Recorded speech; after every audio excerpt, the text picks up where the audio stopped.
বহরমপুরে হর ঘর তেরঙ্গা যাত্রায় জাতীয় পতাকা হাতে জেলাশাসক বিধায়ক সহ প্রশাসনিক আধিকারিকরা। প্রথমবার প্রধানমন্ত্রীর হর ঘর তেরঙ্গা কর্মসূচিতে সামিল হয়েছে পশ্চিমবঙ্গ। মুর্শিদাবাদ জেলায় রবিবার থেকে শুরু হয়েছে হর ঘর তেরঙ্গা কর্মসূচি। সোমবার জেলা প্রশাসনের পক্ষ থেকে তিরঙ্গা যাত্রার আয়োজন করা হয়। এদিন জেলা প্রশাসনিক ভবন থেকে শুরু হয় তিরঙ্গা যাত্রা। জেলা শাসক আর অর্জুন, বহরমপুরের বিধায়ক সুব্রত মৈত্র সহ প্রশাসনিক আধিকারিকরা হাতে জাতীয় পতাকা নিয়ে পদযাত্রায় পা মেলান। স্বাধীনতা দিবসের জন্য এক সপ্তাহ ধরে আমরা করছি। গতকাল 9 তারিখ আমরা শুরু করেছিলাম, বাইসাইকেল র্যালি দিয়ে শুরু করেছিলাম। আজকে আমাদের পশ্চিমবঙ্গ সরকার, মুখ্যমন্ত্রী সাহেব কলকাতাতে প্রশাসনের মধ্যে শুরু করেছে।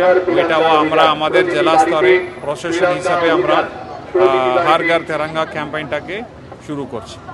এবার স্বাধীনতা দিবসে প্রতিটি বাড়িতে জাতীয় পতাকা উত্তোলনের উদ্যোগ নেওয়া হয়েছে। এদিন প্রশাসনিক আধিকারিকদের পাশাপাশি বিভিন্ন স্কুল কলেজের ছাত্রছাত্রীরা জাতীয় পতাকা হাতে তিরঙ্গা যাত্রায় সামিল হন। বাড়িতে তিরঙ্গা পতাকা উঠাতে হবে।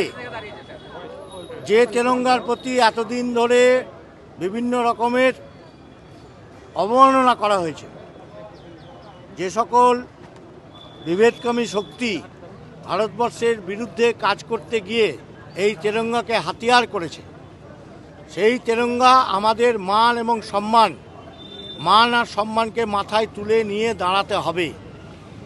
এর জন্য আমরা গতকাল ডিএম সাহেব, এসডিও সাহেব ছিলেন, ডিএলআরও সাহেব ছিলেন, ওনাদেরকে নিয়ে আমরা বহরমপুর পৌরসভার উদ্যোগে আমরা সাইকেল র্যালি করেছিলাম এই শহরে।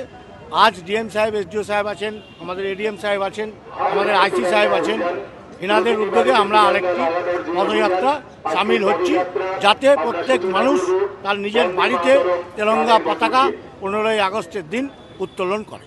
জেলা প্রশাসনিক ভবন থেকে এই তিরঙ্গা যাত্রা শুরু হয়। ওল্ড কালেক্টরেট মোড়, টেক্সটাইল মোড়, লালদিঘি সহ বিভিন্ন এলাকা পরিক্রমা করে।